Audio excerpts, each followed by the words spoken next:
नमस्कार दोस्तों आज हम लेकर के आए हैं भगवान शिव का डमरू, एक प्रेरणादायक कहानी। दोस्तों आगे बढ़ने से पहले आप इस चैनल में नए हैं तो प्लीज़ इसे सब्सक्राइब कर लें। वीडियो को अंत तक देखिए। हमारा यह वीडियो आपको कैसा लगा कमेंट बॉक्स में ज़रूर बताइए।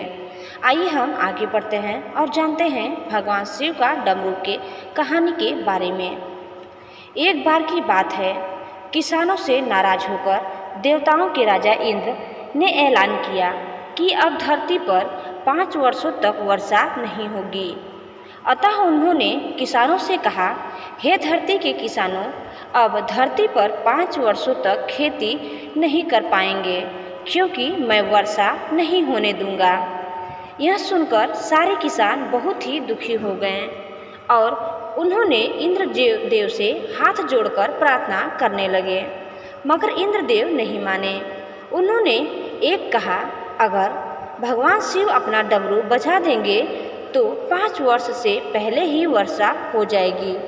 किसानों को उपाय बताने के बाद इंद्रदेव ने भगवान शिव के पास भी एक सूचना भिजवाकर उन्हें आगाह कर दिया कि वे 5 वर्षों तक अपना डमरू ना बजाएं और किसान कितना भी प्रेयर प्रार्थना करें उनकी ना सुने। इस तरह से जब किसान भगवान शिव के पास पहुँचे और उनसे डमरू बजाने के लिए प्रार्थना करने लगे तो भगवान शिव ने कहा कि अब डमरू 5 वर्ष से पहले नहीं बजेगा। भगवान शिव के मुंह से इस तरह के बातों को सुनकर किसान बहुत ही उदास हो गए और उन्होंने एकजुट होकर 5 वर्षों तक खेती न करने का निर्णय लिया। उन्हें किसानों में से दीनू नाम का एक किसान था जिसने अपनी खेती को करना नहीं छोड़ा। वह रोज अपने खेत जुताई करता, उसमें बीज बोता और अपने खेतों में काम करता रहा। दीनू को खेत में काम करते हुए देख गांव के सारे किसान उसका मजाक उड़ाने लगे।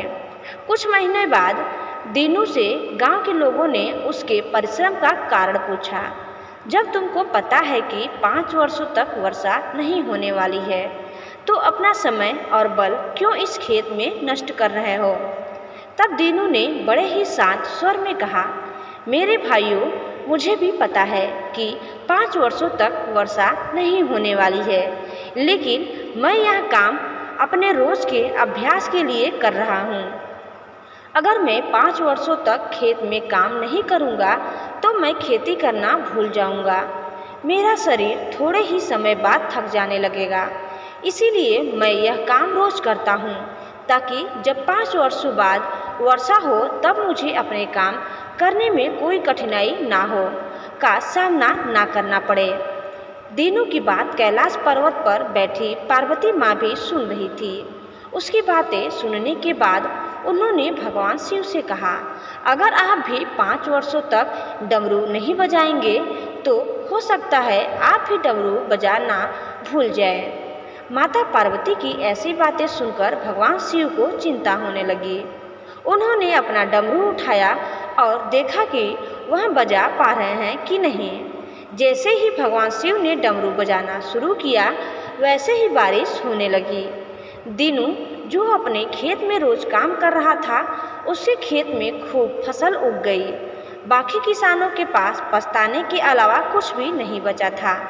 इसी प्रकार मेरे दोस्तों, कोरोना समय और लॉकडाउन दोनों कभी ना कभी खत्म होगा ही और सामान्य जीवन शुरू हो ही जाएगी। अगर हम घर में बैठे बैठे अपने आप को आराम देते रहेंगे तो कुछ समय बाद हमारा काम में मन नहीं लगेगा। इसीलिए हमें कोरोना हो या कोई भी अपना काम निरंतर छोटे बड़े कामों में व्यस्त रखना चाहिए, जिससे हमारी नियमितता बनी रहे। तो दोस्तों, आपको हमारा यह वीडियो कैसा लगा हमें कमेंट बॉक्स में ज़रूर बताइए। हर हर महादेव।